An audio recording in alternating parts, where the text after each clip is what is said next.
Hi, today is summer solstice, June 21st, 2017. I think this is my 23rd post, and I'm out on a walk today. I needed to get out of the house. I've been working on my website because it went down. I had some technical difficulties, if you recall, in the past. And I decided to go back to my blog and redo some things. So I've been dealing with that, and it's so funny because yesterday I was going to go for a walk, and you're just doing your work besides just making food and doing the maintenance of the house, and then meditating, which I try and do in the beginning, and then there was something else I had to do, and by the time I look up, it's like 6 o'clock. Oh my goodness, it's gone. The day has gone by, and that's what happens every day, huh? So we're very busy people, and I didn't put any makeup on today, and that's all right. So my mom called, and I had a nice talk with her. And I was telling her what I was doing, and she just says, "You just think too much, And she may be right. She says, "You need to get out, make a change in your environment." And she's right. So it feels good to be out here, to hear the wind rustling through the leaves, to hear the birds. I can hear crows, not right this moment. But it's really lovely. It's not hot. It's not too hot here in California. Well, where I am, I'm in Central Coast. I'm right at the elbow of California. I can see, when I look out that way, towards the ocean, I can see big gray fog coming in. So that's going to happen. That's coming in. That's going to cool it off. So yeah, and I live here because my husband works on the rockets, and and that's one of 3 places in the United States where the rockets are shot off. And what do we use the rockets for? To be able to do this sort of thing, to be able to use this phone that's so incredible, besides other things I know that we'll not discuss. He couldn't tell me about, otherwise he'd have to kill me. I'm just kidding. I'm just kidding. Anyway, I don't know anything. I'm simple-minded, and I only want to think about spirit. I can't live. This world is too complex in ways. I get really. I told you I've been watching that show. It's called Genius. I think I was calling it Einstein. It's about Einstein. It's called Genius, and I watched I didn't get to finish it, but last night, part of the last episode, and in it I didn't realize how much problem Einstein had with the FBI, with J. Edgar Hoover. I didn't know that J. Edgar Hoover really had him on his shit list, basically. And J. Edgar Hoover, oh my God, he was, kind of reminds me of somebody right now. Anyway, he was definitely ego-driven. Oh my goodness, and aren't all these politicians seem to be so ego-driven? Okay, anyway, not going there. So that's why I think about the things that I think about, and why I talk about what I talk about, because it's what keeps me buoyed up.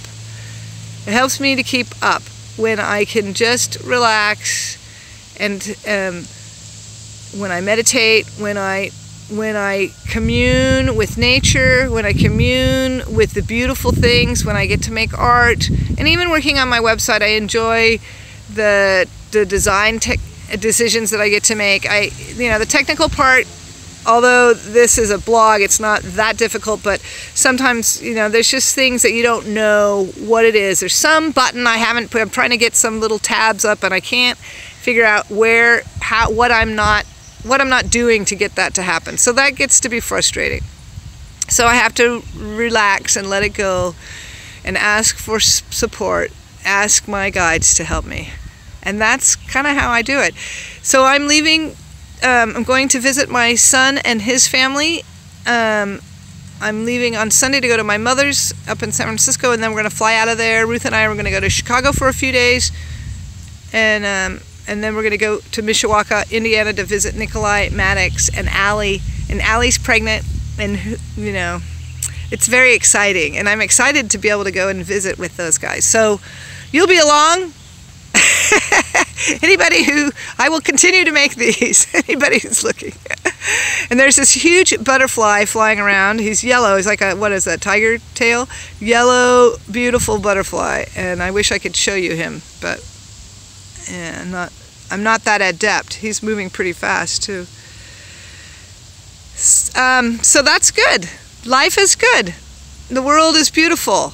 And that's what we have to always look for, the beauty in everything.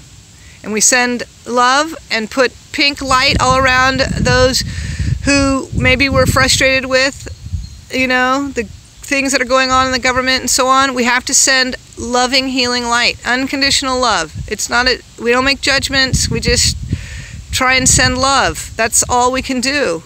It doesn't mean you're condoning anything. It just means that you're hoping that the energy, there will be this enough positive energy for people to make proper choices in actions for the best for all of us, for everyone, the better good. Of course, everyone has a different idea about what the better good is, but I like to put my hands in spirit, and everything is good. Even the bad is good because there's something that's being learned from it. I read Viktor Frankl wrote a book called shoot, now it just went out of my head. Man, oh my gosh. Anyway, he's a psychologist. Maybe he was even a psychiatrist, but he was in a concentration camp, and I'm not sure if it was Auschwitz, but something of God. I know if I keep talking, I'll remember the name of the book. But in this book, he talks about man's search for meaning, and he talks about the way that he survived. And the way that he saw people who survived was that they had a purpose. And for him, his purpose was to observe people's behavior, everyone's behavior he observed. And I just think that is so, it's a tremendous book. If you haven't read it, you got to read it. I need to read it again. It's not very big, it's a thin book, and it's, you know, it's really packed with incredible humanity and his ideas, and just this, it's a beautiful book. So I highly recommend that. Man's Search for Meaning by Viktor Frankl. And he was a tremendous person to be able to go through that and to be able to come out of it and still find the humanity, you know. And then there's this movie called The Flip Side, and it's a documentary this fellow made about his experience with past life regression. And in it, there's this one woman who has this regression to a past life, and she's in a camp. And she talks about, from a soul perspective, what was the purpose of that. And she talks about it being like this soul group effort to learn forgiveness, basically to love, forgiveness, and but she also talked about the perpetrators and how their souls had it much worse. That when they crossed over, you know, the sort of atonement that you go through, which I don't know if it would be atonement, but more like a past life review, where you have to reconcile with the things that you've done. And she said for them, it was far worse than being a victim. So it's an amazing perspective, you know. It's an interesting way of thinking about things, you know. So even though we don't like the bullies so much, and you know, but the bullies, you know, it always, you really don't get away with anything. No, none of us, you know. We have to rectify all of our behaviors in one way or another, you know. And that's what we're doing in life. That's what we're doing, incarnating into these meat suits, is learning how to rectify behaviors and to love deeply. Love and forgiveness, but forgiveness has to do with loving self. So I'll leave you with that. Love yourself. I love you. Love yourself.